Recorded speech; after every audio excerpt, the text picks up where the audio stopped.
Jesus. Oh, it's a huge shot! And it's over, surely! Away! And it's gone! It's over! Unbelievable! We've talked about his striking before. Get me signed now! Welcome back to the channel. In today's video, we're breaking down Luke Riley highlights. He's currently 12-0 with 9 of those wins coming by knockout. And don't let this pretty face fool you. This guy is a stone cold killer, and I think he might be the next big star in the UFC. Let's get into it. In the red corner, Luke Riley! You stand, head into one position, absolutely no movement whatsoever, and you cannot do that to a guy like Luke Riley. Foot to the body, right hand. Oh, Luke Riley, see again, Emerson goes down, and it's over! There we go. Oh, beautiful combination from Riley. And he can just turn it on like this with the flick of a switch. And I don't want to sound crazy here, but he kind of reminds me of another fighter that came out of Cage Warriors many years ago. Under Jesus. Oh, it's a huge shot! And it's over, surely! There it is, Luke Riley, 10-0! Unbelievable! And he's good at smelling blood too. Like if he sees that you're tired or hurt, he's great at just turning it on, taking it up to another notch, and really putting you out. Away. And it's gone! It's over! Beautiful. Quick as a look! And then just poured it on him.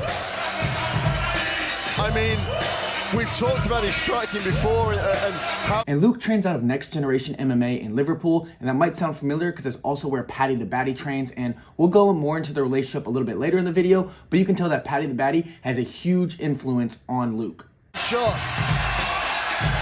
What a performance from Luke Riley. Yeah, I thought he was patient. And it's worth noting that not all of Luke's fights in Cage Warriors have been cakewalks. He went to absolute war with another undefeated fighter, Alexander Loof. And in this fight, he was actually dropped, and it looked like he was about to be taken out, but he bounced back and ended up getting the TKO. Oh, Loof going at it again. Big strikes from Alexander Loof. Finishing the round strong. The gun shot down. He's going in for the kill. Luke Riley, 3 seconds left. Looking for the finish. But Luke going in. Luke throwing back. Oh my God. Oh, he's on the chin. He's down. He's down. Loof. Riley! And it's over. And the crowd goes wild. Unbelievable. UFC, wat liegen van de handen, Dane en me, once is short, don't let me leave you with me to this maintain. I'm in a small big speed to help an hand. Right, I get I'm no B-League fighter, I'm S-League, UFC, Premier League. Right, I get to that rope, I'm retiring. Get me signed now. So after continuing to beg Dana in the UFC for a contract and putting together a really good resume, he finally got a shot in the UFC against Bogdan Grad. And Bogdan's a solid fighter. He's only lost like 2 or 3 times, and Bogdan actually won the first round, but then Luke came back early in the second round and got the big knockout. And I'll probably get roasted for this one down in the comments, but his knockdown to the ground and pound finish was very similar to Conor's first fight in the UFC. There's 12 wins, 11 are knockouts. With an uppercut there, Kenny. Over the top, looking to finish it here. Conor McGregor, another. And it was great to see Paddy in his corner. You can see how hype he got. And honestly, Paddy looked more excited than Luke to see him get his first UFC win. That's it.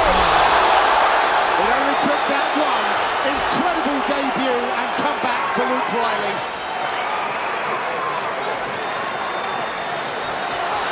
It was like a chin-seeking missile. Spun around with that. And here's Luke in an interview shortly after his first UFC win. Unbelievable, look. I always said, if you want to be big in the UFC, the first one, you can't be coming in lackadaisy. You've got to be coming in and putting people to bed. So that's what I've done, the impression I've made then. It's big, so yeah, I'm coming. Munter. Welcome to the UFC 50K, baby.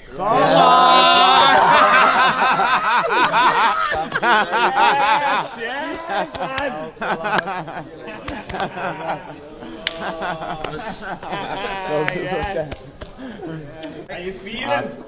Got my words, honestly. 50 G's, man. And as mentioned, Paddy has obviously had a huge impact on Luke's career. And here's Luke talking about it in an interview, just how impactful Paddy has been for him. Luke, yeah, Tell us what it's like then training with Paddy on a daily basis. Unbelievable. It's one of them, Paddy, if you don't really, he's a lot to deal with, but his energy is very, I don't know, like contagious is the word. So to be around him, he brings the whole mood up in the gym. He's the most loyal kid there is. He's loyal to the bone, do you know what I mean, for the gym. He'll do absolutely, he's here this week, he's probably got a fight in how many weeks, and he's here this week grappling with me, Shem, doing extra. So yeah, Paddy, he's the man, he's the captain of the boat for next generation. Yeah. Do you think part of the reason why the gym is so hot and the stable is so strong is because fighters come and see Paddy and are almost inspired by Paddy and want to work as hard as he's working? Yeah. Paddy is one of them kids who did. It's inspired a lot of kids in Liverpool, the surrounding, to get into MMA. You've seen him on the rise in Cage Warriors, and he was one of them. I feel like he was a bit of a... People loved him and people hated him. That's always been the case with Paddy, but I'd say a lot more now loved him. And even though when people love or hate you, they're tuning in to watch you, and they are. That he's going to get kids turning up to the gym to be like him. And the UFC rewarded Luke's great performance in his first UFC fight and ended up giving him the co-main event in the UFC London card at the O2 Arena. Vibes are high, coming away with the 50 grand bonus, impressing the company as I stated I would. Keeping active is what I hope for back in the Lions Den this quick in London. I can't wait. Obviously there's a lot of pressure on me. The company, the UFC, they put the neck on the line, they put the trust in me to be the co-main, second fight in, which I don't know if that ever been done, I don't know. So yeah, there's a lot of pressure on me to perform, and again I'm going to come out 100 grand bonus this time with a lovely knockout, so yeah, it's going to be good.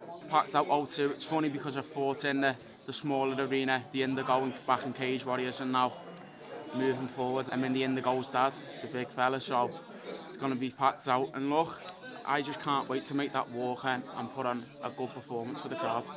Something that I really respect about Luke is he's not trying to come to the UFC and, get some easy fights and build his name up. He wants to go against the best. And here he is talking about a potential fight with Kevin Vallejos, who's also an up-and-coming featherweight star who would be a really tough fight for Luke, but would also help put him on the map. It makes it even better for me because everyone's on his side now. He's beat a few more names than me. He got in the UFC in 24, but I should have been in the UFC in 24. So he's got a little head start, but look, don't worry, me and Kevin are definitely going to meet 1,000,000%. And obviously, Luke is a young fighter, so there's a lot of parts of his fight game that he does need to develop if he eventually wants to be a champion. But I'll be honest, I really like what I see so far. Thank you so much for watching. Let me know down in the comments what you think about Luke Riley. Do you think he's going to be a star? Do you think he might just be overhyped? And if you made it this far in the video, please hit that subscribe button. This is a new channel, so I really appreciate it. And with that, I'll see you on the next one.